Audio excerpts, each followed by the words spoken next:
स्वच्छ भारत अभियानात महापालिका आयुक्त सौरभ राव यांच्या सर्व विभागांना निर्देश. स्वच्छ भारत अभियानात सर्व विभागांच्या समन्वयाने स्वच्छता मोहीम यशस्वी करण्याचा ठाणे महापालिकेने निर्धार केला आहे. स्वच्छ भारत अभियानासाठी पुढील वर्षी होणाऱ्या स्वच्छता सर्वेक्षणात ठाणे शहराची कामगिरी सर्वोत्कृष्ट असावी यासाठी महापालिकेच्या सर्व यंत्रणेने आतापासूनच कामाला लागावे असे निर्देश महापालिका आयुक्त सौरभ राव यांनी दिले आहेत. स्वच्छ भारत अभियानाच्या तयारीच्या दृष्टीने मार्गदर्शन करण्यासाठी महापालिका आयुक्त सौरभ राव यांच्या अध्यक्षतेखाली बैठकीचे आयोजन कैलासवासी अरविंद पेंडसे सभागृह येथे करण्यात आले होते. सर्व विभागांच्या समन्वयाने स्वच्छता मोहीम यशस्वी करण्याचा निर्धार या बैठकीत करण्यात आला.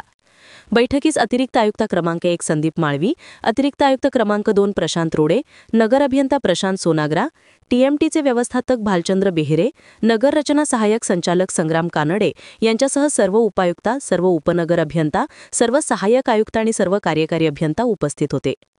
या बैठकीत घनकचरा व्यवस्थापन विभागाच्या वतीने उपायुक्त मनीष जोशी आणि आरोग्य अधिकारी डॉक्टर राणी शिंदे यांनी स्वच्छ भारत अभियानासाठी आवश्यक असणाऱ्या गोष्टी, प्राथमिक तयारी आणि सर्व विभागांच्या जबाबदारी यांच्याविषयी सादरीकरण केले.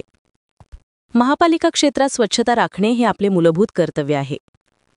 त्याकरता अधिकारी आणि कर्मचारी यांना प्रोत्साहन मिळावे यासाठी केंद्र सरकारने स्वच्छ भारत अभियान आणि राज्य सरकारने माझी वसुंधरा अभियान या स्पर्धांचे नियोजन केलेले आहे.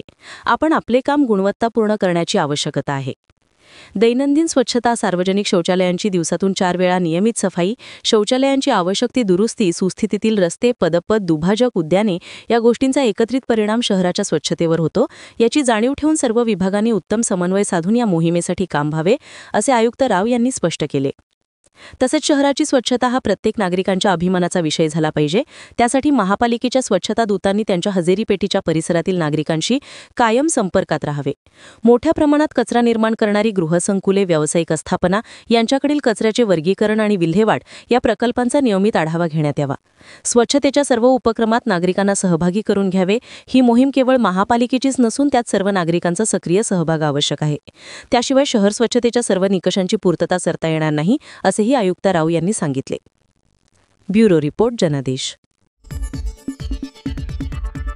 आपली माणसं, आपला देश, पाहत रहा जनादेश.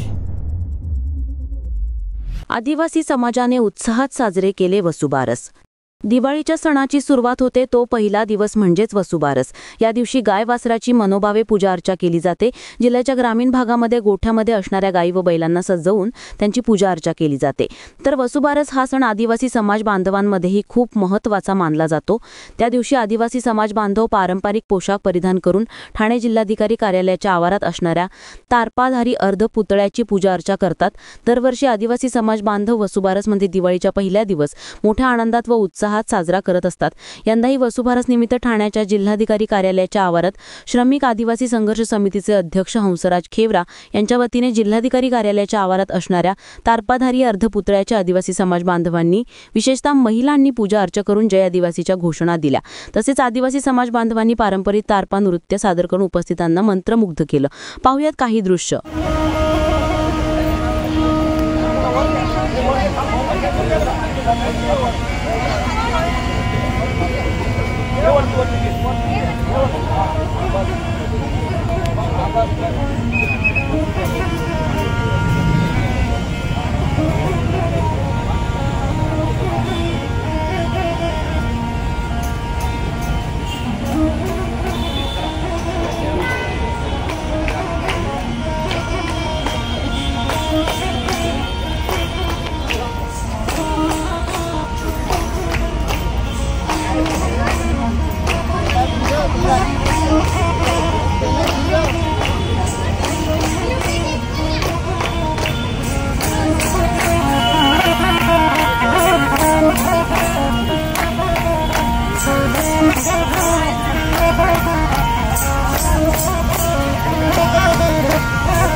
ब्युरो रिपोर्ट जनादेश.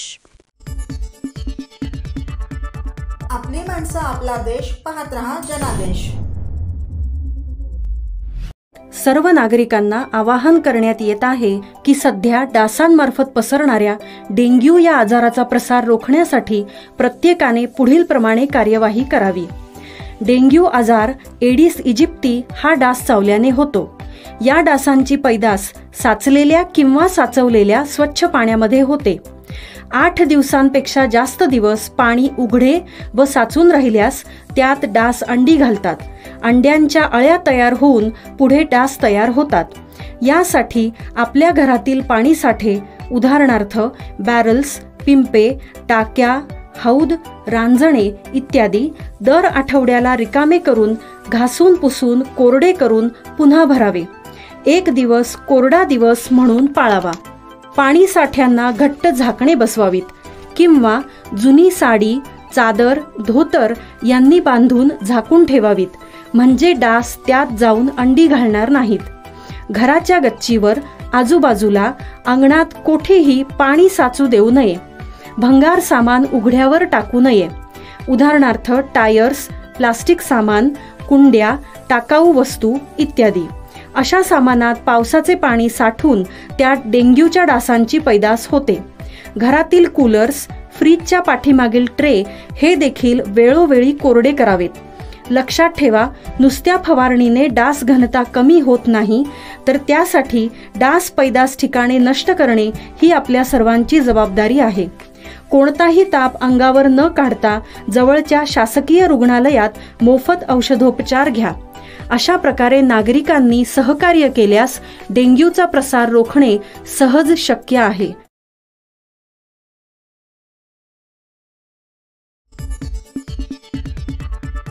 आपली माणसं आपला देश पाहत रहा जनादेश.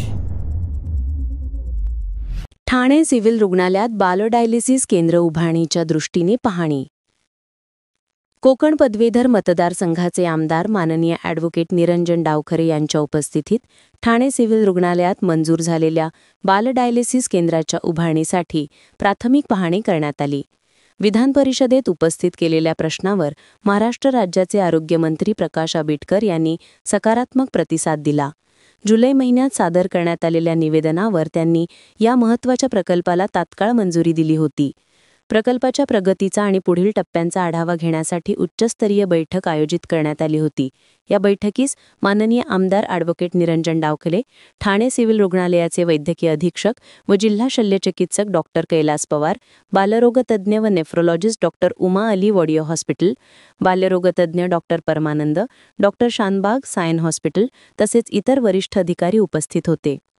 त्यानंतर ठाणे सिव्हिल रुग्णालयात प्रत्यक्ष पाहणी करून आवश्यक पायाभूत सुविधा, वैद्यकीय साधनसामग्री, केंद्राचे आराखडे, वैद्यकीय उपकरणे, बांधकाम संरचना, सुविधा, मनुष्यबळ आणि डायलिसिस केंद्राच्या कार्यप्रणालीबाबत सविस्तर मार्गदर्शन अशा घटकांवर सखोल चर्चा करण्यात आली. हा प्रकल्प पूर्णत्वास आल्यानंतर ठाणे सिव्हिल रुग्णालय हे ठाणे, पालघर, तळकोकण आणि गोव्याच्या वेशीपर्यंतच्या बालरुग्णांना मोठा दिलासा मिळणार आहे. ब्युरो रिपोर्ट जनादेश. आपली माणसं आपला देश पाहत रहा जनादेश. यंदाची दिवाळी काळीच. राष्ट्रवादी काँग्रेस शरदचंद्र पवार पक्षाचे धरणे आंदोलन. राज्याच्या विविध जिल्ह्यात झालेल्या अतिवृष्टीमुळे शेतकरी देशोधडीला लागला आहे. शेतकऱ्यांचे अश्रू पुसण्याऐवजी हे सरकार फसव्या घोषणा करीत आहेत, असा आरोप करीत राष्ट्रवादी काँग्रेस शरदचंद्र पवार पक्षाचे राष्ट्रीय सरचिटणीस डॉक्टर जितेंद्र आव्हाड यांच्या मार्गदर्शनानुसार जिल्हाध्यक्ष मनोज प्रधान यांच्या नेतृत्वाखाली ठाण्याच्या जिल्हाधिकारी कार्यालयासमोर काळे कपडे परिधान करून तसेच काळ्या फिती बांधून धरणे आंदोलन करीत काळी दिवाळी साजरी करण्यात आली. यावेळी कार्यकर्त्यांनी महायुती सरकारविरोधात जोरदार घोषणाबाजी करण्यात आली. अतिवृष्टीमुळे सोयाबीन, तूर, कापूस, मूग, ऊस, उडीद आदी विविध पिकांचे अतोनात नुकसान झाले. पण आत्तापर्यंत झालेल्या नुकसानीपैकी निम्म्या हेक्टरवरील पंचनामे अद्यापही बाकी आहेत. ते पूर्ण होण्यासाठी आणखी किती कालावधी लागेल हे माहीत नाही. अतिवृष्टीने काढणीला आलेली पिके वाहून गेली. गोठ्यातील दुभती जनावरं, बैल, शेळ्या, कोंबड्या वाहून गेल्या तरी या सरकारनेही अद्याप मदत दिलेली नाही. अशा परिस्थितीत दिवाळी कशी साजरी करायची या चिंतेत शेतकरी आहे. मात्र सरकारकडून ठोस उपाययोजना केल्या जात नाहीत. त्या निषेधार्थ हे आंदोलन करण्यात आले. या आंदोलनात राष्ट्रवादी काँग्रेस शरदचंद्र पवार पक्षाचे ठाणे कार्याध्यक्ष प्रकाश पाटील, माजी नगरसेवक प्रकाश बर्डे, महिला अध्यक्षा सुजाताताई घाग, महिला कार्याध्यक्षा साबिया मेमन, युवक अध्यक्ष अभिजित पवार, युवक कार्याध्यक्ष राजेश कदम, प्रदेश प्रवक्त्या रचना वैद्य, ॲडव्होकेट कैलास हावळे, पूजा शिंदे, राजेश साटम, गजानन चौधरी, राजेश खारकर, सुभाष यादव, राजू पाटील, राजू मिश्रा, राजू चापले, कैलास सुरकर, उमेश द्विवेदी, प्रदीप साटम, महेंद्र पवार, आशिष खाडे आदी सहभागी झाले होते। याबाबत पत्रकारांशी बोलताना मनोज प्रधान म्हणाले, 1 महिन्यापूर्वी नाशिकमध्ये शेतकऱ्यांचं एक आंदोलन राष्ट्रवादीने छेडलं, ज्याचं नेतृत्व पवार साहेबांनी केलं। काही अपेक्षा त्यावेळेस राष्ट्रवादीने सरकारपुढे ठेवल्या होत्या। त्यात प्रामुख्याने 2-3 मागण्या होत्या की हेक्टरी 50,000 रुपये देण्यात यावे। दुसरी मागणी होती की कर्जमाफी, जे तुम्ही तुमच्या अजेंडामध्ये दिलं होतं ते कर्जमाफी करून शेतकऱ्यांना त्यांचा सातबारा रिकामा करून द्या, ती पण मागणी दिली गेली नाही। लोकांचे गुरं गाया वाहून गेलेल्या आहेत, त्याच्याबद्दल पण जेवढे पैसे देतात ते कमी आहे। जर आपल्या शेतकऱ्यांना परत उभं राहायचं असेल तर जी तटपुंजी मदत ते देत आहेत त्याच्यात काहीही होऊ शकत नाही। आणि आम्ही आजचा दिवस निवडला कारण की आज दिवाळी सुरू होते, ठाणा मुंबईमध्ये उत्साह दिसतोय, पण अशा वेळेस आपल्याला आपल्या शेतकरी बांधवांचा विचार येतो। त्यांच्या घरी कुठल्या प्रकारची दिवाळी असेल तर एक ह्या शासनापर्यंत पोहोचवण्यासाठी आमच्या भावना, आम्ही काळी दिवाळी साजरी करतोय। महाराष्ट्रभर राष्ट्रवादीने जिल्ह्यात तालुक्यात हा कार्यक्रम घेतला आहे, जेणेकरून शेतकऱ्यांचा आवाज सरकारपर्यंत पोचावा की ते खुश नाही आहे, जी मदत त्यांना दिली ती फार कमी आहे, एवढंच या ठिकाणी सांगू। कसं आहे, जेव्हा आत्ताचे मुख्यमंत्री ऑपोजिशनमध्ये होते तेव्हा ते ओला दुष्काळ जाहीर करा हे करायचे, आणि आज ते सत्तेत आहेत तर ते म्हणतात ओला दुष्काळ जाहीरच करू शकत नाही। म्हणजे ह्याच्यावरूनच शेतकऱ्यांना, लोकांना, नागरिकांना कळलं पाहिजे की विरोधासाठी विरोध करणारी ती लोक होती। आम्ही अजिबात विरोधासाठी विरोध करत नाही। जर आमच्या मागण्या पूर्ण केल्या तर मी आश्वासन देतो राष्ट्रवादीच्या वतीने की याच नाक्यावर त्यांचं अभिनंदन करायसाठी पण आणखीन 10 पट लोक आम्ही या ठिकाणी येऊ। ब्युरो रिपोर्ट, जनादेश।